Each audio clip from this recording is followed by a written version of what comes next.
আসসালামু আলাইকুম। আজকে আমরা এমন একটা জায়গায় এসেছি, প্রায় 150 বছর আগের পুরানো কুয়া, পানির কুয়া দেখাচ্ছি। এখনো গভীরতাটা আছে, কেউ ভরেনি। এই দেখেন, ব্রিটিশের সময়ে করা। দেখেন গভীরতাটা দেখাই না, আমি একটা ইট দে তো, নিচে ফেলে দেখি, নিচ পর্যন্ত দেখা যাচ্ছে না, এত গভীর। হ্যাঁ, একটা ইট ফেল দেখি।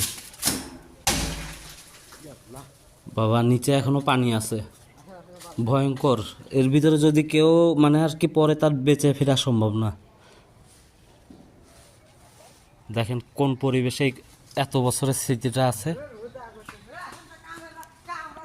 আসসালামু আলাইকুম সবাইকে, ভালো থাকবেন, আল্লাহ হাফিজ।